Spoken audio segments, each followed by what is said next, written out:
everyone. My name is Jaclyn Brothers. I'm a software engineer at 100 Devs, and I created a project demo called Prep and Step. So the story of my career in tech is it's interesting. I previously worked as a speech therapist for 6.5 years. And at the beginning of the pandemic, I saw that many of the students I worked with had difficulties using and participating with, just the different virtual materials that were available. At the start, we had, static PDF files, which were not very engaging. And I went to look for different educational games and websites. And as I was building that library, that got me thinking I wanted to create my own materials for them that, the students could interact with more, and it would be customized to their goals and interests. And so as I was developing those projects, I started freelancing with different clients to kind of build up my programming skills, making websites. And that's when I found 100 Devs. And I joined with them. And not only has 100 Devs really helped me build my programming skills up, but also just my ability to problem solve and brainstorm the different ed tech projects that I'm creating, where my focus really is to increase student accessibility, engagement, learning, and mastery of skills. And so 100 Devs is an agency with a training program, and it's for software engineers. The Discord community is super welcoming and supportive to everyone from any level or background. There are so many people in there that, they have a career in tech already, or like me, they've transitioned into a career in tech. So if anyone's interested in joining 100 Devs as well, I'd recommend to check them out for sure. All right. So how did I find out about the Women Who Code Hackathon for Social Good? I found out about it on Twitter. I joined immediately. I saw that the Women Who Code mission was something that I definitely wanted to be a part of. So what inspired my Prep and Step project? Well, during my time as a speech therapist, I saw many children with special needs struggle with adapting to a change in their routine. And some of these sudden changes could be a fire drill or, a scheduling change or a family emergency. And those sudden changes can cause children to sometimes, feel stressed and upset because they often want to keep doing the activity that they were currently doing. And they might have difficulty understanding certain abstract concepts or vocabulary, like just telling them verbally, this activity's done, it's finished, or it's being skipped. Some children might not have that understanding yet of that concept, and that just adds to their frustration. So one of the tools that special education classrooms, families and individuals already use are what's called a visual schedule. And this is typically a vertical column with activities top to bottom in the order of what the daily routine is going to be. And each activity is represented with a picture or a picture symbol. And seeing that visual, the pictures, can make it easier for students. It helps improve their reactions to unanticipated changes. And if something comes up, like let's say a fire drill, then you find that corresponding picture, you put it in between those two activities so that, that student can see, oh, okay, so we're going to stop reading, we're going to do this fire drill, but then when we come back, we're still going to have playtime and we're still going to have the other activities that we usually do for the day. So it really helps with that curving that frustration. The thing about those visual schedules, though, is they tend to be laminated or paper, which, sometimes they're not always available to take on the go. And they're not always convenient and practical because then you're shuffling for that corresponding picture symbol that you need to use for the change that's coming up. So that inspired me to create Prep and Step as a in progress virtual visual schedule so that users can prep or prepare upcoming events that they have for that day before they step out into their daily routine. And it just helps them more easily be able to adjust that schedule for whatever is going to happen. So, how did it feel working on my first hackathon? It was challenging, but it was also very exciting. I remember seeing that on Twitter and thinking, okay, I'm going to immediately join. I only had a few days to join, so I decided to work by myself. And, that it was really exciting because I was able to create a small demo for people to use in their day-to-day lives, which was awesome.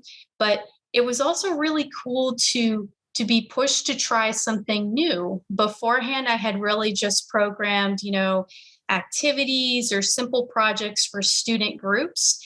And this got me thinking in a different mindset of, oh, what's like a tool that I could use to help families? So, how did the work unfold? Well, I started out by doing just the basics of what I knew. So, I started using HTML to plan the structure of the website and CSS to get just general styling of the website and seeing how I wanted it to look. Then I used picture symbols from a wonderful website called opensymbols.org. It's a collection of free open license picture symbols for people to use for that alternative communication.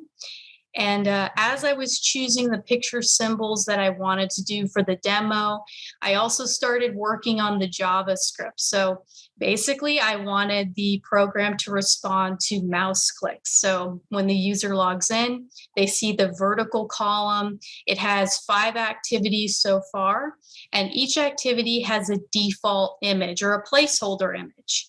And so first, the user would just select the default image that they want to replace, and they see all the picture symbols appear.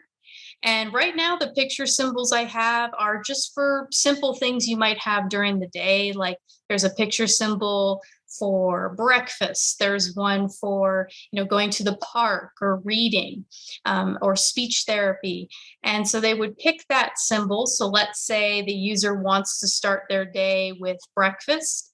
And then I would have the JavaScript replace that default image with the icon they chose, and then hide the rest of the icons again. So that way they don't get confused by all the other picture symbols that are still up. And then the user can name the activity whatever they would like. So they don't have to have it say breakfast. They could have it say mealtime or something different. So what were some of the problems or challenges I faced during this hackathon? Well, definitely toggling the picture symbols with JavaScript. I would say that took me a couple days to figure out, just because it presented some additional interesting challenges. It made me realize, oh, okay, how do I want these pictures to look on the general layout of the website? How do I want the layout to respond when all these pictures appear? What order do I want these pictures to appear in? So that was really cool to be able to have these additional kind of hurdles come my way, be able to troubleshoot on the spot with those. And then I was able to experiment with the JavaScript too, to see how everything looked. And, there are some bugs to the demo. It's still a work in progress, but it's really cool that the hackathon just gave me that ability to try something new and experiment in this way that I hadn't really before. The most memorable moment for me from this process of the hackathon for social good is having all the picture symbols display for the first time when the user clicks a default image. Just being able to get over that first hurdle and seeing the progress taking shape, that was just an awesome moment. So how would I like to see Prep and Step used in the future? There's a lot of things I want to add to this demo. Ultimately, I see this becoming an application where, families or individuals can create their own accounts. They can upload their own images. They can search the Open Symbols database to see if there's any images they'd want to choose there. And I wanted to have an offline mode. I think that's so important to have a reliable offline mode that can work on any device so that it truly can just be so responsive when somebody is on the go. So yeah, there's four things I would just like to share with others who are in the process of making a demo or a project right now in tech, or they're just switching into tech and they're thinking about what projects they'd like to make. The first thing is, I think joining a hackathon is terrific. I think joining the hackathon really helped me with setting a deadline, helping me set a goal for myself that I could reach. So, setting a goal and then keeping a target deadline can really help you, because what I found was when I got to that deadline, I was able to have created something that I never would have thought of creating before the hackathon. And it gave me a lot of ideas for how I want to improve it in the future.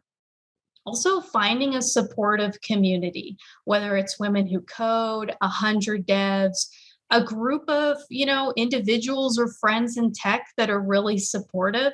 Having that community is so important because it helped me when I needed to ask for help. And then sharing my wins as the project was developing, celebrating other people's wins with their projects. It not only helps fuel your motivation to keep going with building your project, but it creates this really strong connection and sense of community that you have with others in tech. And it just makes it so exciting to see that, wow, I'm creating something and I get to share and connect with others in the process too. Ooh, and a couple other points too are, you can make something impactful even if it's just a demo. Like for me, my project, it's still a work in progress, but knowing that people could use it right now, even in a limited sense, the fact that somebody could use it in their day to day, that's really cool. And not only is it cool to share with people so that they can try it out and use it, you can talk about it with others in tech too. And don't be afraid to share your demos or your in progress applications with others. Find those people that are really supportive to you. Find that great group that you can reach out to at any time and talk with them, because you're going to get some really awesome ideas from people, some really great feedback. It's going to help you just make your project that much better. And that encouragement is just going to fuel you to keep going. So, anyone out there who's working on their own demos or projects, I would love to see them and cheer you on. I love connecting with others in tech in general, but I love seeing just the progress that people make. I think all too often, it's very easy to look on LinkedIn or Twitter and see those finished projects and go, wow, that's amazing.